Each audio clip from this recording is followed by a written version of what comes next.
Santa Cunegundes, inspire-se. Imagine uma imperatriz caminhando descalça sobre ferros em brasa, o fogo crepitando sob seus pés, enquanto o silêncio da multidão ecoa sua santidade. Esta é a história de Santa Cunegundes, uma mulher que transformou calúnias em milagres e o trono imperial em claustro de virtude.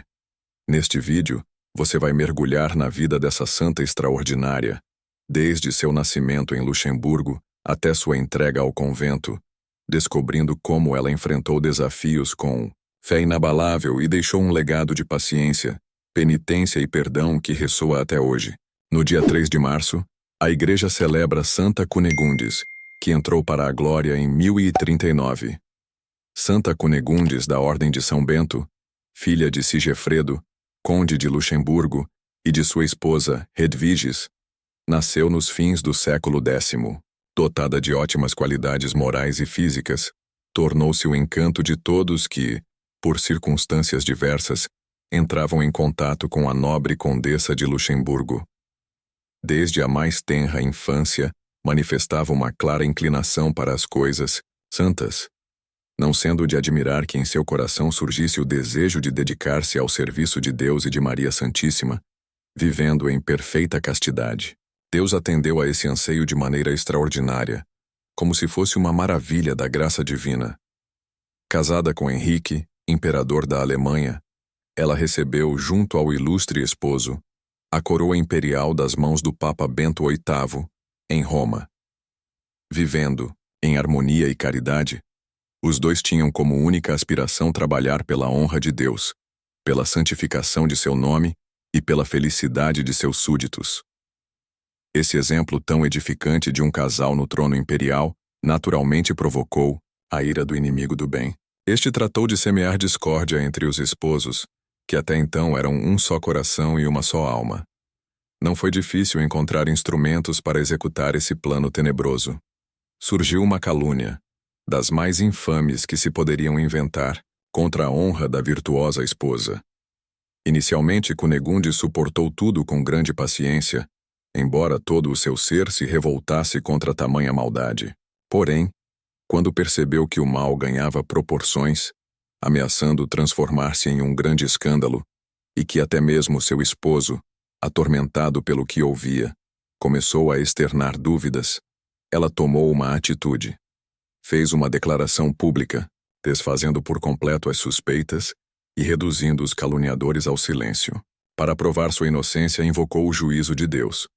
Mandou colocar no chão relhas em brasa e, após elevar o espírito a Deus, caminhou descalça sobre os ferros ardentes, sem que seus pés mostrassem o menor ferimento. Todos os que presenciaram esse milagre convenceram-se de sua santidade. O esposo arrependido prostrou-se aos pés dela, pedindo perdão por ter dado crédito às infames acusações com tanta facilidade. Um ano após a morte do imperador, Cunegundes apresentou-se com toda a pompa na igreja do convento de Kaufungen, que ela mesma fundara, para assistir à solene sagração do templo. Estavam presentes a corte e todo o clero. Após a cerimônia, ofereceu à igreja uma partícula do santo lenho. Depois da leitura do evangelho, despojou-se dos ornatos que usava.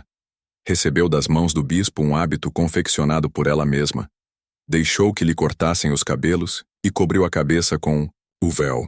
Assim foi entregue à comunidade pelo prelado. Esse dia foi para Cunegundes o mais feliz de sua vida. Durante 15 anos, viveu como religiosa naquele convento, sendo exemplo de virtude para todas as irmãs. Submetia-se fielmente às determinações da regra e à obediência. E o convento conserva até hoje riquíssimos paramentos confeccionados por suas mãos.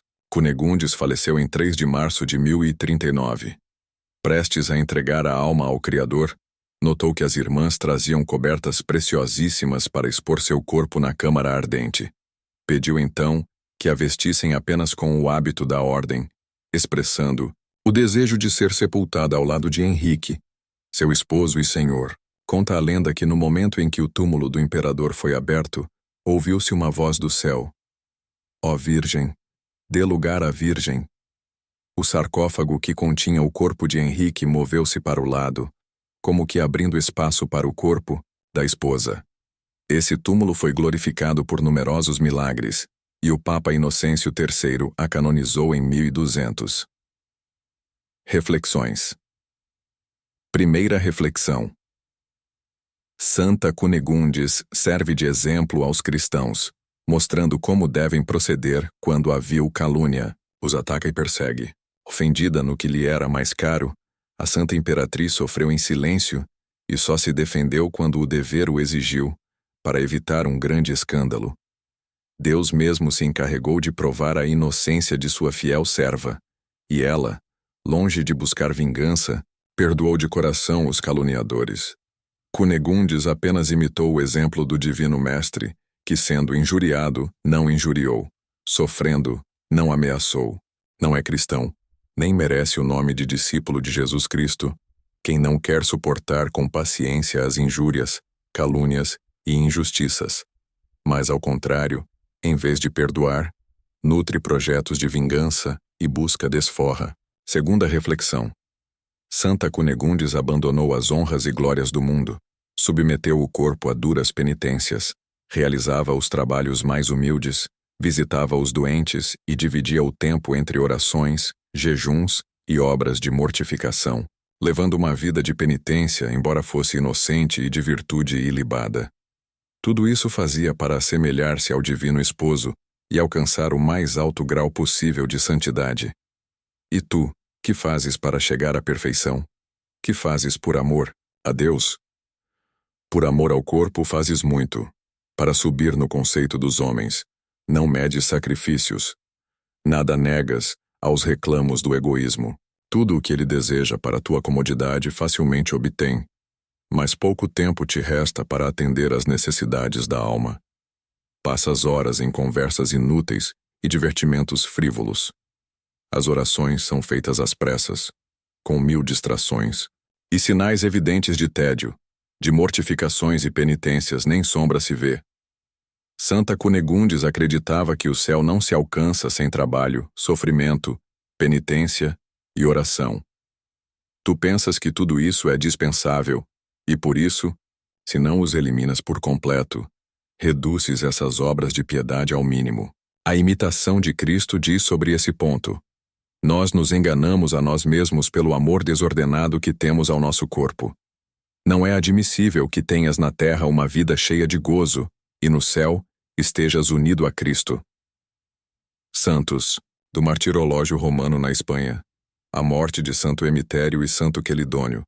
Soldados acusados de serem cristãos, condenados à morte e decapitados na perseguição de Diocleciano.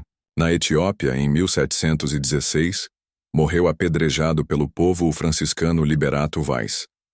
Na Polônia, Grodno, São Casimiro, que entrou para a glória no ano 1484. Filho do rei Casimiro IV, renunciou ao poder por uma vida de penitência e devoção, exemplo de humildade e caridade. Na Palestina, Cesareia, São Marino, que entrou para a glória no ano 262. Militar cristão, aceitou o martírio por não negar sua fé, canonizado por sua coragem e testemunho. Na Palestina, Cesareia, Santo Astério, que entrou para a glória, no ano 262. Senador romano martirizado por honrar o corpo de São Marino, exemplo de fidelidade cristã. Santa Cunegundes, rogai por nós. Oremos. Ó Deus, que inspirastes a Santa Cunegundes uma vida de castidade e caridade, concedei-nos por sua intercessão a graça de viver com paciência as provações e buscar a santidade em nossas ações cotidianas. Por nosso Senhor Jesus Cristo, vosso Filho, na unidade do Espírito Santo. Amém.